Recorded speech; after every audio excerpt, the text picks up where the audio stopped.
Atos, capítulo 8. Esse fato desencadeou uma perseguição terrível contra a igreja em Jerusalém. Os cristãos, com exceção dos apóstolos, foram todos dispersos pela Judéia e por Samaria. Alguns homens bons e corajosos sepultaram Estevão, dando a ele um funeral digno. Quase todos choraram naquele dia. Saulo mostrou-se muito cruel, devastando a igreja, invadindo as casas, levando homens e mulheres para a cadeia. Forçados a deixar seus lares, os seguidores de Jesus se tornaram missionários. Onde quer que se refugiassem, começavam a pregar a mensagem. Descendo a uma cidade samaritana, Filipe proclamou a mensagem do Messias.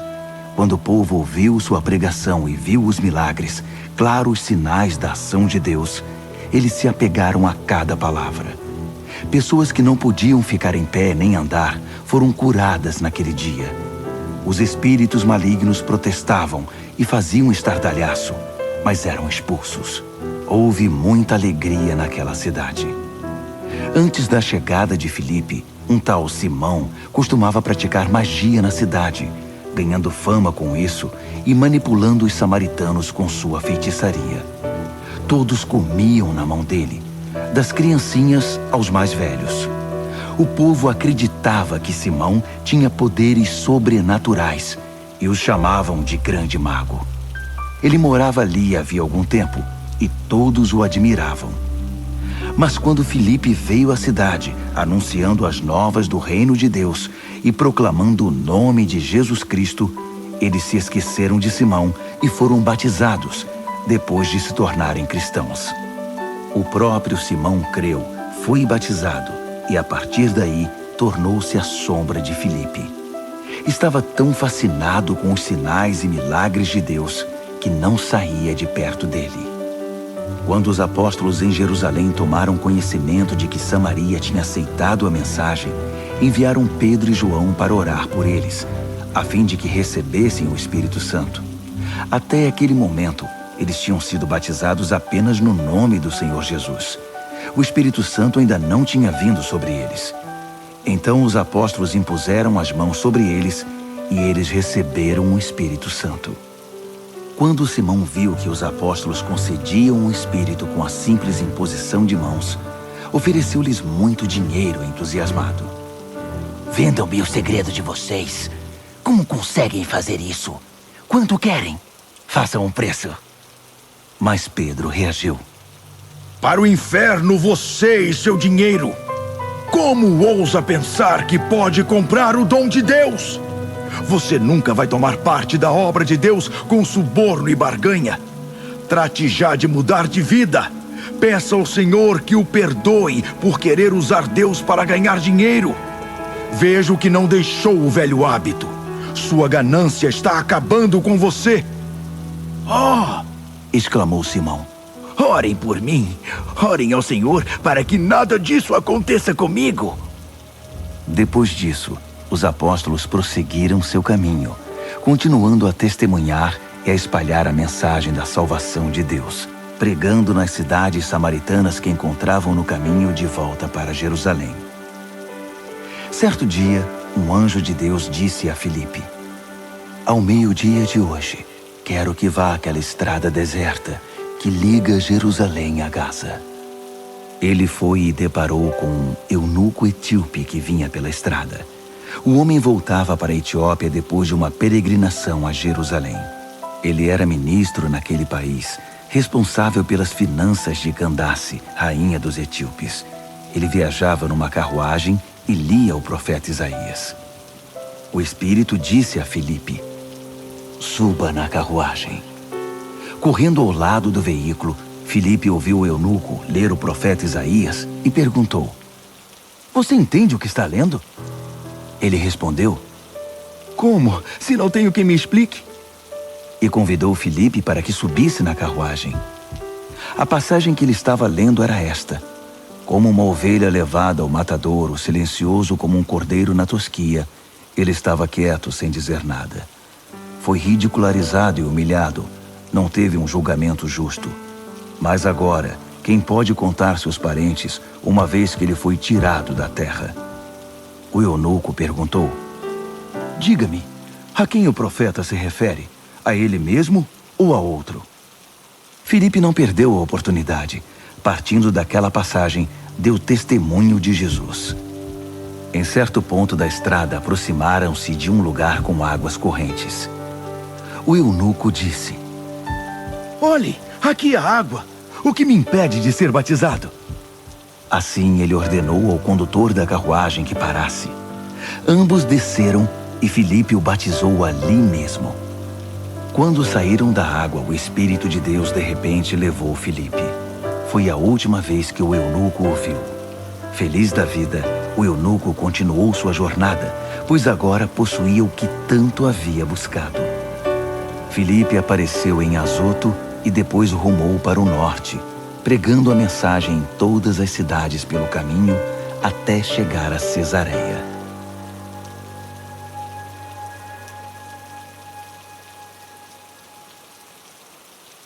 Atos, capítulo 9.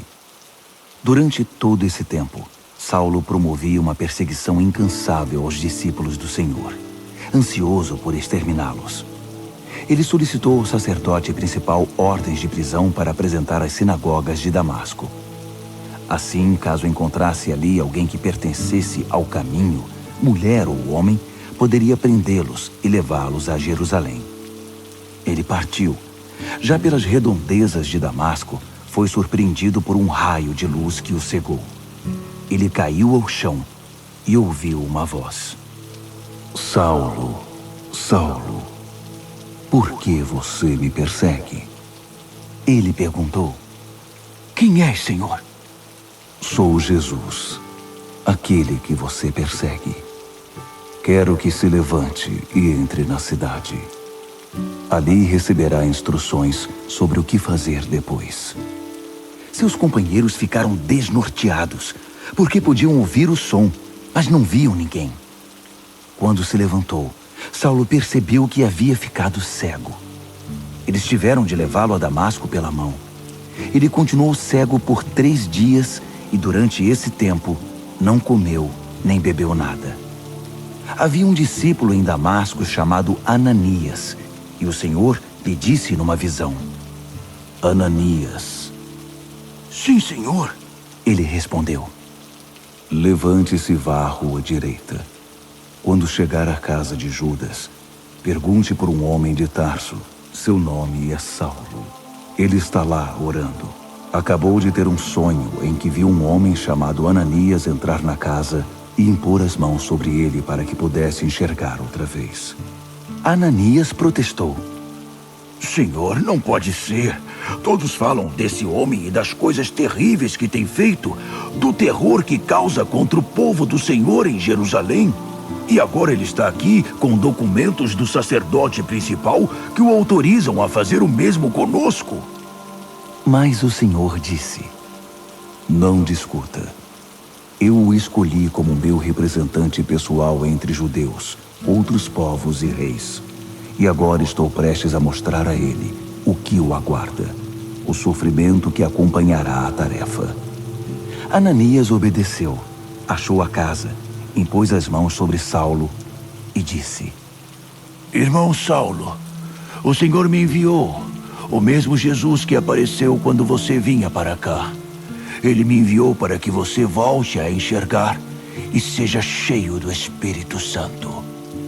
Mal o discípulo acabou de falar, algo semelhante a escamas caiu dos olhos de Saulo, e ele estava enxergando de novo. Saulo se levantou, foi batizado e depois participou de uma boa refeição. Saulo passou alguns dias com os discípulos de Damasco, mas logo pôs mãos à obra, sem perda de tempo, pregando nas sinagogas que Jesus era o Filho de Deus. Mas o povo se mostrava redio, sem saber se podia confiar nele, pois diziam: Não é este o homem que odiava os cristãos em Jerusalém? Ele não veio aqui para fazer o mesmo, nos prender, levar a Jerusalém e condenar na presença dos sacerdotes? Mas as suspeitas não detiveram Saulo nem por um minuto.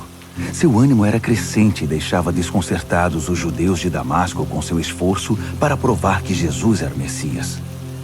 Depois de certo tempo, alguns judeus tramaram matá-lo, mas Saulo escapou. Entretanto, seus inimigos vigiavam as portas da cidade o dia inteiro, na esperança de capturá-lo. Por isso, certa noite, os discípulos o ajudaram na fuga, descendo-o pela muralha dentro de um cesto.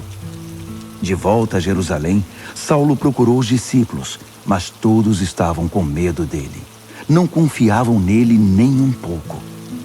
Então Barnabé deu-lhe o maior apoio e o apresentou aos apóstolos.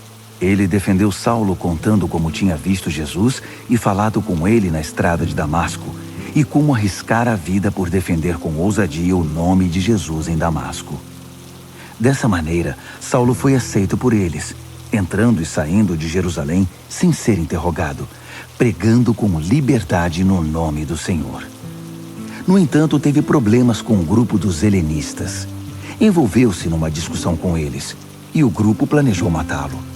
Os amigos tiraram Saulo da cidade quando souberam do plano e o levaram para Cesareia.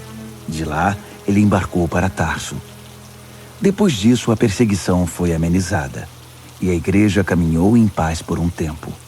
Por todo o país, Judéia, Samaria, Galiléia, foi constatado seu crescimento. Tudo era permeado por um profundo sentimento de temor a Deus. O Espírito Santo estava com eles e os fortalecia. Eles cresciam maravilhosamente.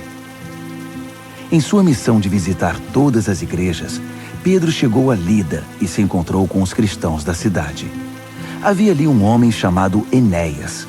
Ele vivia paralítico numa cama havia 8 anos. Pedro disse: Enéas, Jesus Cristo o cura. Levante-se e arrume sua cama. O homem pulou da cama na hora. Vendo o homem andar, os habitantes de Lida e Sarona perceberam que Deus estava vivo e ativo no meio deles. Em Jope havia uma discípula chamada Tabita, nome que quer dizer gazela no grego. Ela era bem conhecida por fazer o bem e ajudar os outros. Enquanto Pedro visitava a região, ela adoeceu e morreu. Os amigos prepararam seu corpo para o funeral e o puseram numa sala apropriada. Alguns discípulos ouviram que Pedro estava nas vizinhanças de Lida e enviaram 2 homens, que o convidaram a ir com eles. Pedro concordou e eles o levaram à sala em que o corpo de Tabita havia sido posto. Suas velhas amigas, na maioria viúvas, estavam chorando na sala. Elas mostraram a Pedro peças de roupa que Gazela havia feito. Pedro retirou as viúvas da sala, ajoelhou-se e orou. Depois, ordenou a morta: Tabita, levante-se. Ela abriu os olhos e, quando viu Pedro, sentou-se. Ele a tomou pela mão e a ajudou. Em seguida, chamou os cristãos e as viúvas e apresentou-a viva. A notícia do milagre correu toda a cidade de Jope. Com isso, muitos passaram a confiar no Senhor. Pedro ficou um longo tempo na cidade como convidado de Simão, o curtidor de couro.